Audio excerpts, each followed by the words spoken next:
Hello Capricorn, Sun, Rising, and Venus signs. Kamusta kayo? Sana po'y nasa mabuti kayong kalagayan. Welcome back po sa Star Tarot. Kung bago kayo rito, welcome din kayo. Thank you sa inyong support. I truly appreciate it. God bless you all po. Una mensahe ni Capricorn ay Five of Pentacles. And so maybe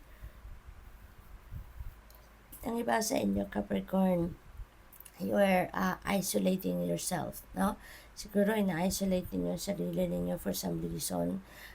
Baka ang sa tingin ninyo, lagi lang kayong mag-isa, wala kayong kasangga, wala kayong katulong, walang willing na umagapay sa inyo, walang willing na dumamay sa kung ano man ang inyong pinagdadaanan sa ngayon.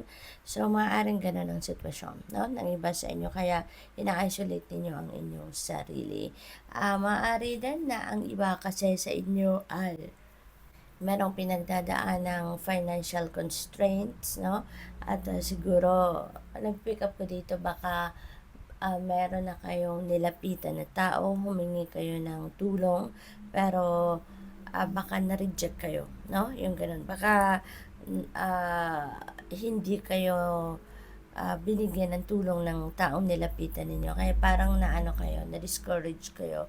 Feeling ninyo wala na kayong masasandalan, wala kayong mahihingian ng tulong, no? Kaya parang you're trying to detach yourself from the crowd. You try to detach yourself from the people, no, around you. So maaring ganun ang sitwasyon.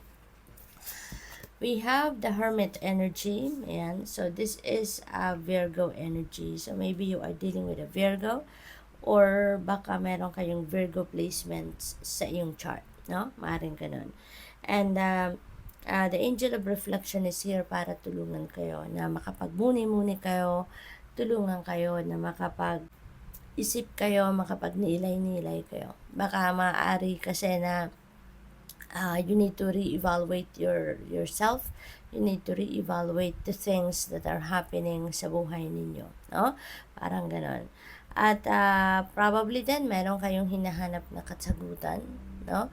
Meron kayong mga tanong sa inyong sarili, meron kayong mga tanong sa universe, at gusto niyo itong mahanapan ng sagot. Kaya you're being advised here to do some kind of reflection para mahanap niyo ang sagot sa inyong mga tanong. Okay? We have temperance, be patient, okay? Be patient kasi kung ano man yung inyong hinihintay, yan ay dadating, that will be given to you, pero not in the timeline or not in the form na ine-expect ninyo, no? Kaya maaaring yan din ang nagpapagulo sa inyong isipan, nagpapagulo sa dibdib ninyo, kasi maaaring you are worrying too much, no? Maaaring ganun. The angel of peace is going to help you find the inner peace na hinahanap ninyo. Kaya kailangan din ninyo, no, it is really a must for you na mag-reflection mode kayo, mag-meditate kayo, so that you'd be able to find the tranquility, serenity, and peace that you are seeking. Alright? What else? We have Seven of Cups. Ayan. Maaari din na ito yung kumukuha ng inyong peace, diba? Kasi maaaring naguguluhan talaga kayo, maaaring maraming desisyon or may desisyon kayo na kailangan gawin sa ngayon. Maybe there are choices na nasa inyong harapan at naguguluhan kayo. Which one are you going to take? Which one are you going to pick? No? Kaya you need to do some kind of reflection, magmuni-muni kayo, pag-isipan ninyong mabuti, hingi kayo ng guidance, enlightenment from the divine universe, and tune into your intuition so you'd be able to find the answer, diba? Through intuitive messages, kasi dyan madalas na pumapasok yung answer sa atin ng universe, no? When we need enlightenment. We have Ace of Cups. Ayan, this is beautiful because this is divine blessing, Capricorn.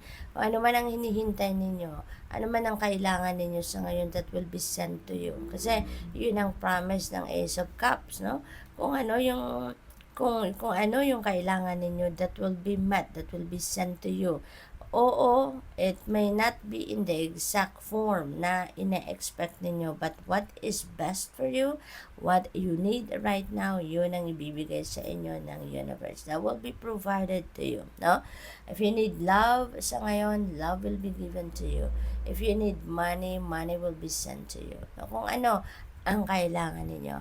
But Ace also is a new beginning energy. Kaya most likely, meron kayong mga sisimulang bago sa buhay ninyo sa ngayon. Maybe you're going to start a new love and romantic relationship. Maybe you're going to start a new job, a career, business, no? A new level of your commitment with a person. Maaring ganon. Or it could be anything. It could be in other areas of life as well. Depende sa inyong sitwasyon. But definitely, meron kayo ditong sisimulang bago. No? Two of Cups, ayan. Speaking of relationships, so definitely, mayroon talagang sisimulang kayong bagong partnership. No?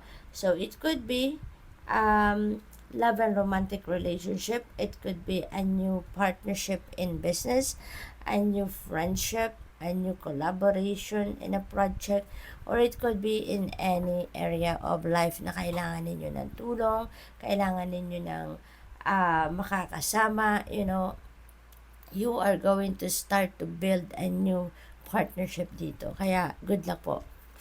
What else? We have strength. Ayan. So, you may need to activate your inner strength and courage at this time, Capricorn. Maglakas kayo ng loob, tibayan ninyo ang inyong dibdib, no? Ayun ang kailangan ninyo, no? You also need to be patient at this time. And lakasan ninyo ang loob sa saan ba at makukuha nyo din kung anong ine-expect ninyo, or malalagpasan nyo din kung meron man kayong mga problema, no? So, you just need guidance, you need enlightenment and clear direction. So, makakaya ninyo kung ano man ang pinagdadaanan ninyo at this time, okay? Ten of Pentacles, ayan. So, speaking of support, meron kayong support na makukuha with the help of the partners, no? Kung sino man itong mga makakapartner ninyo, with the help of those people, for sure, you will get the support that you need. Kung kailangan ninyo ng financial support, that will be sent to you by the universe, okay? So, Ten of Pentacles, this is about wealth, no? This is about wealth. This is about financial abundance and prosperity. So, maaring kung wala pa kayo nun, baka parating na yan, papunta na yan. So, maybe yung mga support na paparating sa'yo is regarding to that money na kakailanganin ninyo siguro at this time. So, good luck. Thank you for watching Love and Light. Namaste.